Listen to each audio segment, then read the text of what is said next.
1500 tartes, pizza et pain cuit au feu de bois en seulement 3 jours. C'est le pari fou que s'est lancé la petite commune de Saint-Paul-sur-Yenne. Mais vont-ils réussir à mobiliser assez de bénévoles? Combien cela va-t-il leur coûter? Et quels seront les bénéfices de cet événement? Plonge avec moi dans les coulisses et découvre l'organisation, les imprévus ça va pas. Et l'ambiance générale de la fête du four.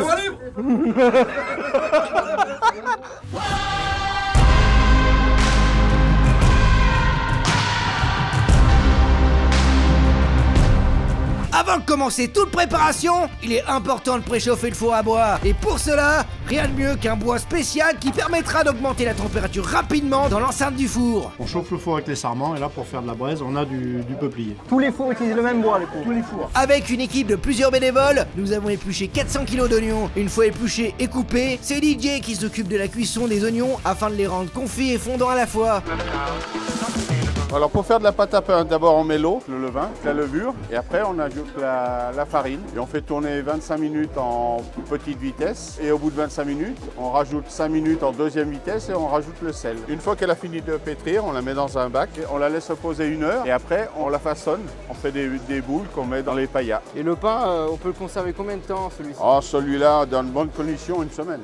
On est là en train de fabriquer des flancs. Donc on a plusieurs étapes. On a fabriqué notre pâte, une pâte sucrée pour faire des flancs. Là, il y a de la gourmandise. Hein. Ouais. Mais ça va bien, il y a une bonne équipe, bien sympathique. Et une pâte brisée pour faire des quiches. L'objectif, c'est de réaliser 700 flancs, entre 6 et 700 boules de pain, 400 tartes à l'oignon et 400 pizzas. On est à peu près 70 personnes à travailler entre la production et la cuisson dans les fours.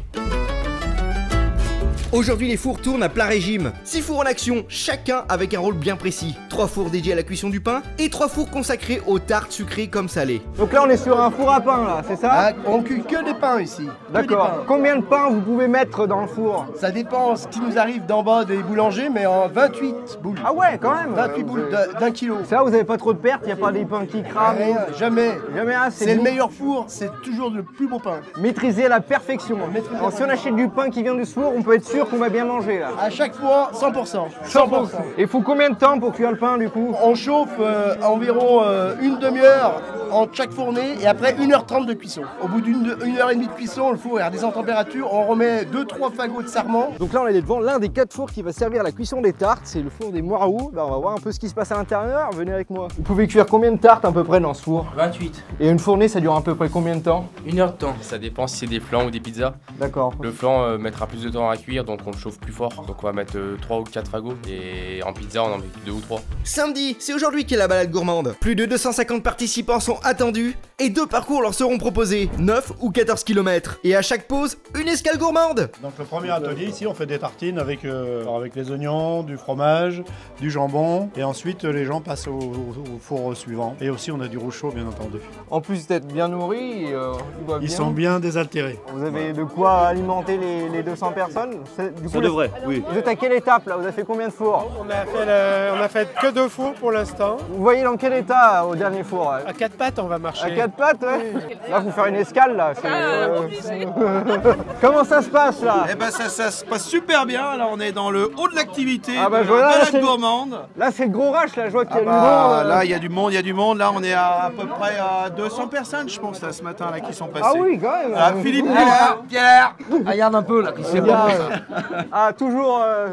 il faut toujours garder l'hydratation, c'est toujours important. prendre des vitamines pour être en forme. Perfusé en permanence.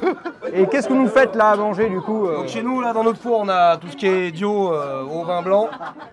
Donc dio, blanc, rouge, bière. Bien en manger un petit. Allez, on va goûter ça. Santé le caméraman. Et bien sûr, du blanc de Savoie. C'est ici que la première fournée a été faite. Ah ouais? Il y a bientôt Dans les années 40. 50 ans. Du coup, c'est vous qui avez repris la relève là? Ah bah oui, ça se suit, les générations, les anciens ils sont là, ils sont toujours présents avec nous, ils nous montrent... Comment ça marche et ils ont toujours un œil sur vous. Ah bah oui, ils nous veillent, ils veillent. À la santé de Savagnou. Allez, ça va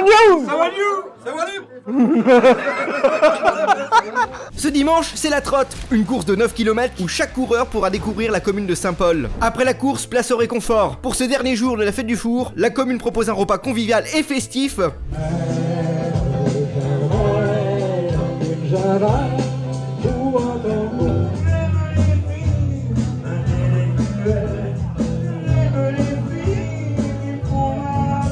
En conclusion, la fête du four a largement dépassé nos attentes. Non seulement l'afflux des participants a été bien plus important que prévu, mais en plus les bénévoles ont fait un travail remarquable. Ce moment convivial et chaleureux illustre parfaitement l'engagement et la passion de tous les participants.